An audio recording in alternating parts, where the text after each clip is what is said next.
Merci Nabino Bozo landa biso na Congo nangana yo bipai na bipai bolanda biso vraiment pe na baye bolanda biso na Source Info vraiment bambote belé place bozwami vraiment na bino pe baye bozo landa biso na Tam Tam de la RDC TV et pas ya PDG Dieudonné Moulobe vraiment elongona moi si na ye mama Rit bambote na bino. Merci bana mboka to yambi po na bino Beni Bilenge o azali cadre ya mouvement citoyen Esha na yende to beta masolo na pokwa na tongo ya lelo mwana mboka Beni mbote na yo. Mbote ndeko jo bébé. Boni d'abord sango ya Esha. Ouais, Esha ça va, tout ça peut évoluer normalement bien, mais grâce à nous. Oui, na mbang so to koyeba programme ni leza na Esha to ki bozo ko projeter activité songolo pakala bana kin ba koyeba mulai nango. Ouais, tout ça préparer action, il y a sensibilisation dans la commune sur la carte de ville à Kinshasa, dans la province la carte de RDC, tout la qui ça va peuple congolais. Comment est-ce que la machine a voté et ça a des avantages pour la peuple congolais. D'ici là, tout va l'action. Oui, sans plus tarder, to kota na machine à voter ngo. D'abord, ceux qui te ont anticipé mon dambo, la machine à voter, avantage na désavantage des années au bino au bombeli banamboka. Ouais, les coachs pépé. Avantage, il y a machine à voter pour le peuple congolais et zaté. Et ça a des avantages plutôt. Avantage, ezali pour le bateau qu'on dirige biso par force actuellement. Je me dis que, bah ça pour ça tout moderniser Congo. Quand la machine à voter, bah on ne savent pas. Il y a plein de choses à moderniser dans la carte RDC. Et ça quand la machine à voter, tu as pour ça c'est la embouteillage ma casse na carte RDC. Na limité à pour ça la route à l'école, il y a piéton, il y a voiture. Modernité, bah monica la machine à voter vraiment. Et puis, moi je me dis que la machine à voter, c'est pour favoriser tricherie de la part de la majorité présidentielle. Ndenge va favoriser tricherie parce que machine ça pas si pour la montagne machine, tu peux même la calculatrice sur 1 + 1 jamais au PSO 4. C'est une machine. C'est bien programmé, ba programme canyon so, ba informaticien bazali ba ebi ba les contraires comme on a dans le bâti. La machine à voter a été bien programmée, surtout dans l'élection comme Nanga président Yasseni, na Joseph Kabila comme président de la République et aussi Maté. Donc pour ça il y a machine à voter bah eux on est allés tout le monde ça il y a longtemps. Et puis j'aimerais aussi demander au peuple congolais ceci, de boycotter les élections avec la machine à voter. Soit demander à nos opposants, ceux qui passent réellement dans le pays, ceux qui réellement visent intérêt dans leur personnalité, parce que là, amour il y a nation, tout bayo kanaba samana ba busa candidat et ben moko. Na ba parti nyonso, et ça na UDP soit rassemblement, et ça na ba parti tous les partis politiques opposants de ces régimes, Bayokana, Bavana, se concerter, mise à candidat Kakamoko. Ceux qui vont mise à candidat Kakamoko, machine à voter et cause un impact T. Puisque et cause un noir sur blanc, tout quoi va besoin de non. Ceux qui vont ta présidence, majorité présidentielle, mise à candidat Bango Moko et que na opposition, na tous les partis différents confondus, mise à candidat Moko. D'office, candidat il y a opposition dans les cas parce que na RDC ba bailler Joseph Kabila mutu moko ta ko voter candidat pas ko manaka ta majorité présidentielle. Yo le ba bailler mais récemment na kenda ki na activité mo ba ta PPRD ba to ba ki plein mo va tout ça yozo ba mais na habité ba congolais ni yozo ba bailler est-ce que bino botambola ba to bo beta ka histoire annoncée. Ndeko jo Pépé. Moi je me dis toujours que le développement de la RDC est bloqué parce que l'économie de la RDC sert uniquement à une minorité. Dans cette minorité, yon bomoni ba Henri Mova na kati minorité wana nde bomoni ba la mère Mende ba André Kibuta ba Papi Tamba makolokota bango ba na kati ya minorité. La majorité du peuple congolais vraiment ce kozoloba na pasteur faut zakana moi réserve okoya kozobila kilmabe na pasteur Marcel Makolokotambola wana za mosana nzambe komele na makamno ya politique te. Papa ne jugez point, c'est ça. Ba pasteur ba ça ba ouais ya nzambe. Bosolo ba que pasteur Makolokotambola aza pasteur to côté de makama politique te. Est-ce que pourquoi na makama politique azora position? Mituna za nga yo retourna nga mituna te. Voilà. Donc ngani moko na yebi réponse ya on na tie na ye na kati pasteur Makolokotambola. Ba Papi Tamba, ba la mère Mende, ba André Kimuta, ba Cheo Kitundu, ba ça na kati ya minorité, ma kati ya majorité. La majorité du peuple congolais sont en train de périr, de souffrir en air, de 50 mboka na bango moko. Alors c'est noir sur blanc, ceux qui n'a côté ya opposition ba sangani pour sa candidat kaka batika ba trouble parce que tant na opposition ba bon ba sa candidat moko pour na élection le 23 décembre. Oui. Ozo quoi que l'élection pour le 23 décembre il y a deux cas. Toi intellectuel, il faut côté là-bas paramètres il y a deux cas. Soit boycotter les élections par pour une machine à voter soit comme ça quand en épreuve comme ça va t'assurer bon d'accord pour l'élection le 23 décembre 2018. OK, c'est bon. Il y a opposition. Quand je parle de l'opposition, je vois l'opposition, il y a régime, il y a Kabili. UNC, SID, UDPS, parti politique belé, nous sommes opposés à régime, il y a candidat. Merci beaucoup vraiment. Est-ce que tu as un candidat le 23 pour l'élection le 23 décembre dans oui, 2018. Donc je crois que l'élection est allée.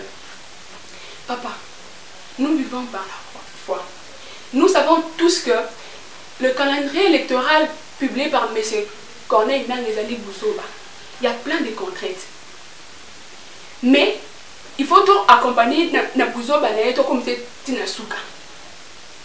D'accord? Tout ce qui est élection, machine à voter, tu voter dans urne. Soit ceux qui ont mis machine à voter, opposant. Je répète encore, pour s'expliquer.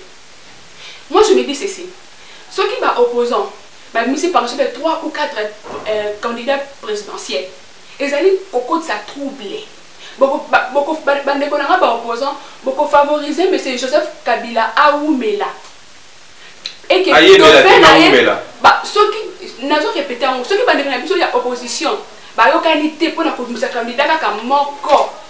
Bon, quand sur le pays, na carte souffrance ya makasi parce que déjà tu rumeli na souffrance. Na de Joseph Kabila. Des fois je dois pouvoir dire rien de bon.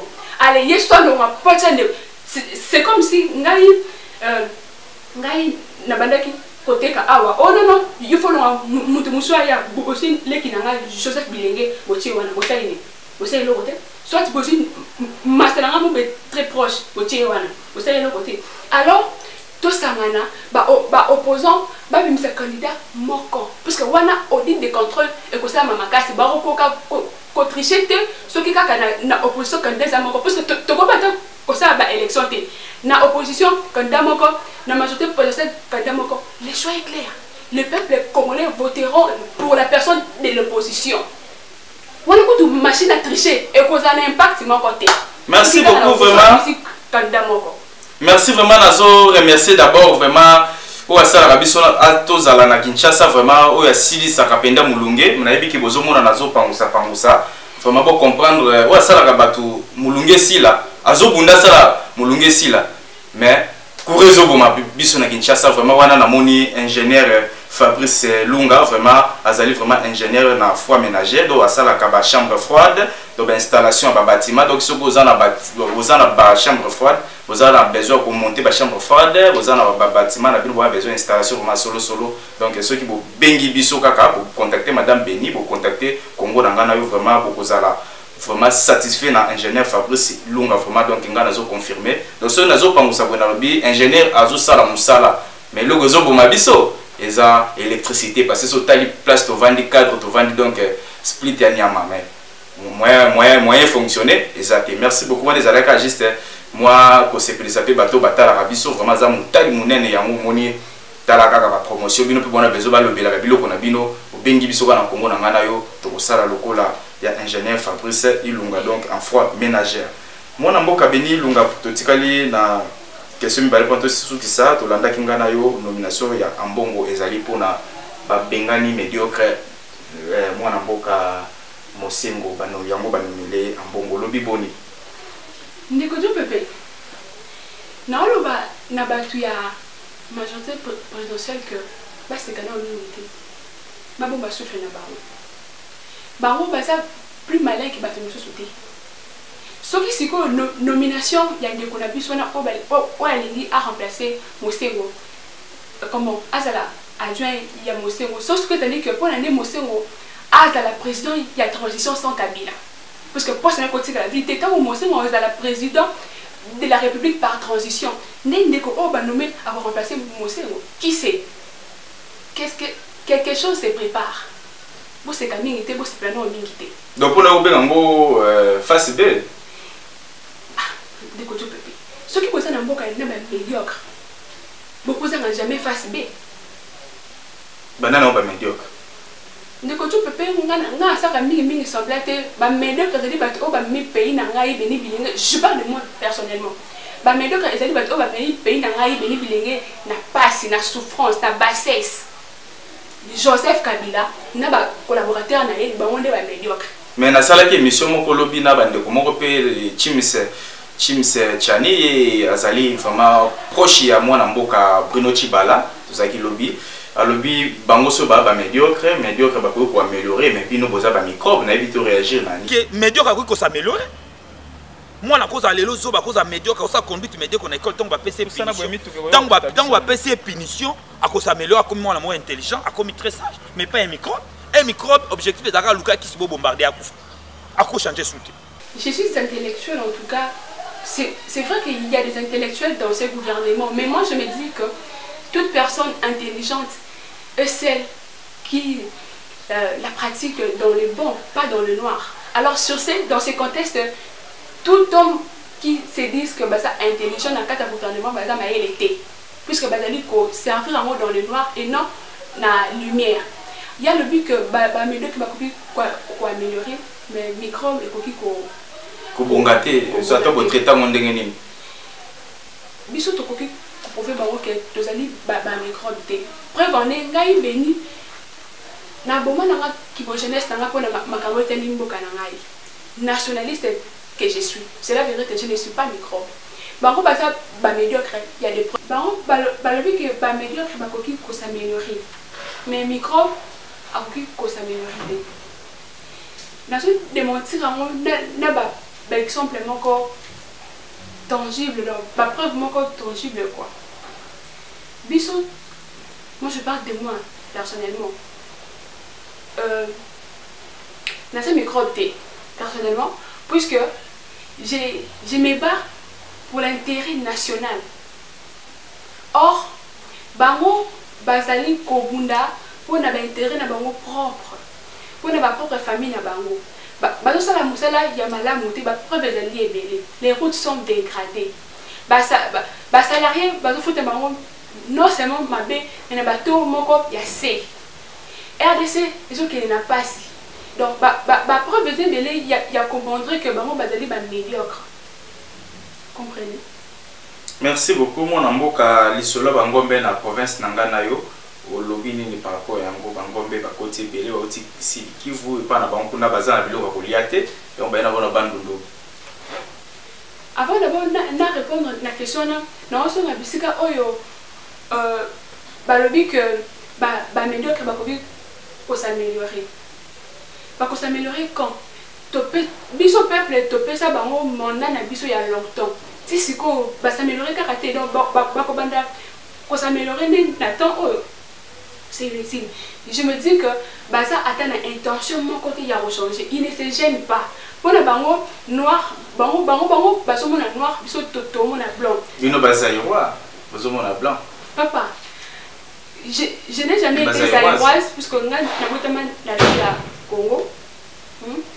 Mais selon ma papa Nabiso, Bazalaka quand même bien payé, on mangeait bien. Moi je me rappelle que mes parents, parcelle, nini, n'attend que il y a Zaïre, mais les lots, pour ce ma parcelle. Or, bango bakabela bango et dans la cas soit il y a l'état à pesi muna bango tout. Surtout to calculer ba kengo quoi donne le wana. Je ne crois même pas qu'à ce moment passer la vie naïe. Tout à c'est la rana je crois que ba o bakabela bango n'attend Mobutu n'attend Bali. Et puis un Zaïrois selon mon papa, il vivait mieux qu'un Congolais. Bisola Bangombe voilà tu n'as que oui papa. Les soldats Bangombe en tout cas franchement si ce qu'on a 8 ans, il y a aussi vraiment monitoring qui était sur le terrain, soit qu'on a battu sur place pour nous confirmer. Mais ce n'est pas ce que les gens disent, n'a pas photo, pas image qu'on a mona. Et ça les Rwandais, au Bakoti, n'a pas de n'a pas chèvre, n'a pas maladie, soit disant. Parce que dernièrement j'ai vu une photo, c'est moi parce que j'ai vu une photo, il y a un militaire rwandais. Je crois il y a une année avant. Et les lots, à la t-shirt, n'a pas moulu, à le cola et les verres, il y a animaux. Donc, il y a quelque chose qui n'est pas clair là aussi. Et je ne sais pas, notre gouvernement, notre l'État, ce qui a par rapport à l'affaire. Donc, c'est l'obino qui est moi, Namboka Kabila, Bangombe, Bayena, Bandu, qui n'a qu'à na Bango. En tout cas, pour confirmer, je rappelle encore que je n'ai pas eu le temps de faire les monitoring. Oui. Mais c'est bon. Tant qu'intellectuel, je trouve ça louche. Comment est-ce que les verts, il y a Nyama Rwandais, Marocco, na bonne et tout, je ne sais pas.